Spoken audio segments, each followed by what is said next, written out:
ఎవరిది ఏ రాశి తెలుసుకోవటానికి మనకి 2 పద్ధతులు ఉన్నాయి. ఒకటి జన్మ నక్షత్రము, రెండవది నామ నక్షత్రము. జన్మ నక్షత్రం అంటే మీరు పుట్టిన సమయాన్ని బట్టి నక్షత్రాన్ని తెలుసుకోవటం. చాలామందికి వారు పుట్టిన సమయం కానీ, వారు పుట్టిన తేదీ కానీ గుర్తు ఉండదు. అలాంటి వారికి వారి నామాన్ని బట్టి అంటే పేరుని బట్టి నక్షత్రాన్ని, రాశిని చెప్పవచ్చు. జ్యోతిష శాస్త్రంలో మొత్తం మనకి 12 రాశులు మేషరాశి నుండి మీనరాశి వరకు, అలాగే 27 నక్షత్రాలు ఉన్నాయి. ఇప్పుడు ఈ వీడియోలో మనం మీ పేరులో ఉన్న మొదటి అక్షరాన్ని బట్టి మీ పేరు ఏ నక్షత్రం కిందకి వస్తారు, ఏ రాశిలో జన్మించారో తెలుసుకునే ప్రయత్నం చేద్దాం. మేషరాశి. మేషరాశిలో 3 నక్షత్రాలు ఉన్నాయి. అశ్విని నక్షత్రం, భరణి నక్షత్రం, కృత్తికా నక్షత్రం.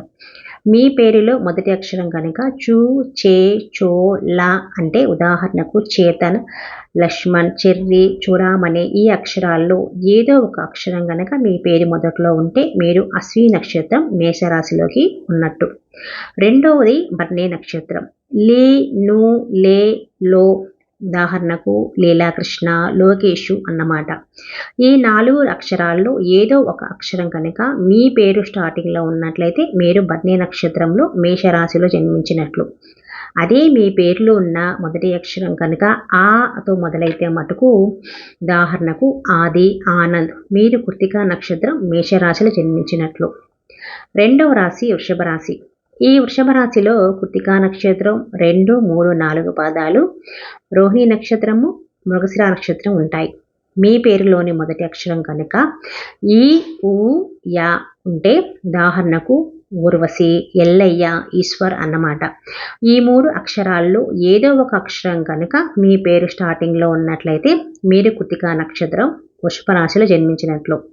అదే మీ పేరు మొదటి అక్షరం కనుక ఈ, వి, ఊతో మొదలైతే కనుక మీరు రోహిణి నక్షత్రం వృషభ రాశిలో జన్మించినట్లు.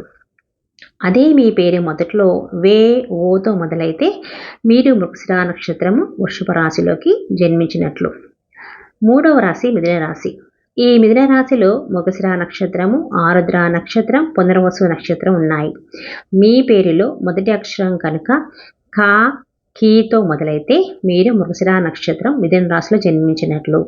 అదే మీ పేరులో మొదటి అక్షరం కనుక కు, కం, జా, చా, లాతో మొదలైతే మీరు ఆరుద్ర నక్షత్రం మిథున రాశిలోకి వస్తారు.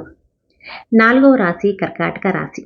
కర్కాటక రాశిలో పునర్వసు నక్షత్రం, పుష్యమి నక్షత్రం, ఆశ్లేష నక్షత్రం ఉంటాయి. మీ పేరులో మొదటి అక్షరం కనుక హీతో మొదలైతే మీరు పునర్వసు నక్షత్రం కర్కాటక రాశి కిందకు వస్తారు.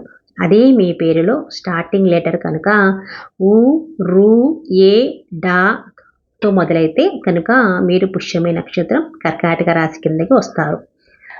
అదే మీ పేరులో డి, డు, డే, డు కనుక మొదలైతే మీరు ఆశ్లేష నక్షత్రం కర్కాటక రాశి కిందకు వస్తారు. ఐదవ రాశి సింహరాశి. ఈ రాశిలో సింహరాశిలో మకా నక్షత్రము, పూర్వ ఫల్గుని, ఉత్తర ఫల్గు నక్షత్రాలు ఉంటాయి. పూర్వ ఫల్గుని మనము పుబ్బ నక్షత్రము కూడా అంటాము. మీ పేరు మొదటి అక్షరం కనుక మా, మీ, మూతో మొదలైతే మీరు మకా నక్షత్రం సింహరాశిలోకి వస్తారు. అదే మీ పేరు మొదటి అక్షరం కనుక మో, తా, కా, టీతో మొదలైతే మీరు పూర్వ ఫల్గుని అంటే పుబ్బ నక్షత్రం కిందకి సింహరాశి కిందలోకి వస్తారు. అదే మీ పేరు మొదటి అక్షరం కనుక టేతో మొదలైతే మీరు ఉత్తర ఫల్గుని నక్షత్రం సింహరాశిలోకి వస్తారు. ఆరవ రాశి కన్యారాశి. ఈ కన్యారాశిలో ఉత్తర ఫల్గుని కొన్ని పాదాలు, హస్త నక్షత్రము, చిత్తా నక్షత్రము ఉంటాయి. మీ పేరు మొదటి అక్షరం కనుక తో, పా, పీతో కనుక మొదలైతే మీరు ఉత్తర ఫల్గుని కన్యారాశి కిందకైతే వస్తారు. అదే మీ పేరు మొదటి అక్షరం కనుక ఉ, షం, నాతో కనుక మొదలైతే మీరు హస్త నక్షత్రం కన్యారాశి కిందకు వస్తారు. అదే మీ పేరు మొదటి అక్షరం కనుక కే, ఆ, పోతో మొదలైతే మీరు చిత్తా నక్షత్రం కన్యారాశి కిందకి వస్తారు. ఏడవ రాశి తులారాశి. తులారాశిలో చిత్తా నక్షత్రము, స్వాతి నక్షత్రము, విశాఖ నక్షత్రం అయితే ఉన్నాయి. మీ పేరు మొదటి అక్షరం కనుక రా, రి. తో మొదలైతే కనుక మీరు చిత్తా నక్షత్రం తులారాశి కిందకి వస్తారు. అదే మీ పేరు స్టార్టింగ్లో కనుక రే, రో, లాతో మొదలైతే మీరు స్వాతి నక్షత్రము తులారాశి కిందకి వస్తారు. అదే మీ పేరు స్టార్టింగ్లో కనుక ఆ, తి, తు, తేతో కనుక మొదలైతే మీరు విశాఖ నక్షత్రం తులారాశి కిందకైతే వస్తారు. 8వ రాశి వృశ్చిక రాశి. ఈ వృశ్చిక రాశిలో విశాఖ నక్షత్రము, అనురాధ నక్షత్రము, జ్యేష్ఠ నక్షత్రం ఉంటాయి. మీ పేరు మొదటి అక్షరం కనుక తోతో మొదలైతే మీరు విశాఖ నక్షత్రం వృశ్చిక రాశి కిందకైతే వస్తారు. నా, నీ, ను, నేతో కనుక మీ పేరు మొదలైతే మటుకు అనురాధ నక్షత్రం వృశ్చిక రాశి కిందకి వస్తారు. ఉదాహరణకు నవ్య, నవనీత, నాని అన్నమాట. అది మీ పేరు మొదటి అక్షరం నో, యార్, యూతో మొదలైతే జ్యేష్ఠ నక్షత్రం వృశ్చిక రాశి కిందకైతే వస్తారు. 9వ రాశి ధనుస్సు రాశి.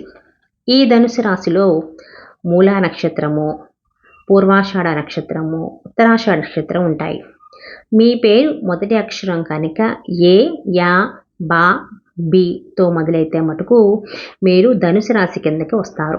అదే మీ పేరు మొదటి అక్షరం రు, దా, జా, గా, బా, షాతో కనుక మొదలైతే మీరు పూర్వాషాఢ నక్షత్రం ధనుసు రాశి కిందకి వస్తారు.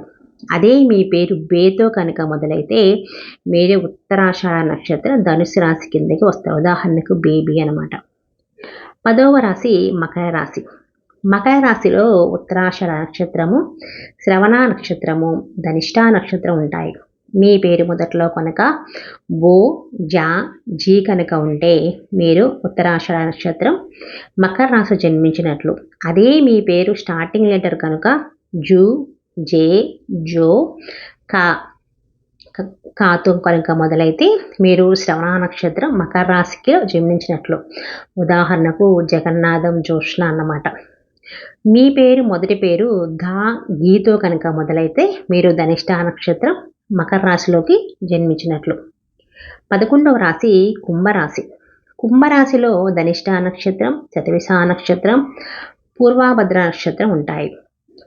మీ పేరు మొదట్లో కనుక గు, గే కనుక ఉంటే మటుకు మీరు ధనిష్ఠా నక్షత్రం కుంభరాశి కిందకి వస్తారు. అదే మీ పేరు స్టార్టింగ్ లెటర్ గో, శా, మెలికి శా, సి, సు కనుక మొదలైతే మీరు శతభిష నక్షత్రం కుంభరాశి కిందకి వస్తారు. అదే మీ పేరు స్టార్టింగ్ లెటరు సే, సో, ధా కనుక ఉన్నట్లయితే మీరు పూర్వాషాఢ నక్షత్రం కుంభరాశిలో జన్మించినట్లు. 12వ రాశి మీనరాశి. ఈ మీనరాశిలో పూర్వభాద్ర నక్షత్రం, ఉత్తరాభాద్ర నక్షత్రం, రేవతి నక్షత్రం ఉంటాయి. మీ పేరు మొదట్లో ది కనుక ఉన్నట్లయితే మీరు పూర్వభాద్ర నక్షత్రం మీనరాశిలో జన్మించినట్లు. అదే మీ పేరు మొదటి లెటరు చం, చా కనుక ఉన్నట్లయితే మీరు ఉత్తరాభాద్ర నక్షత్రం మీనరాశిలో జన్మించినట్లు. అదే కనుక దే, దో, చి కనుక మీ పేరు మొదట ఉన్నట్లయితే మీరు రేవతి నక్షత్రం మీనరాశిలో జన్మించినట్లు అనమాట. వీడియో కనుక నచ్చితే లైక్ చేయండి. ఏమైనా డౌట్లు ఉంటే కింద కామెంట్ చేయండి.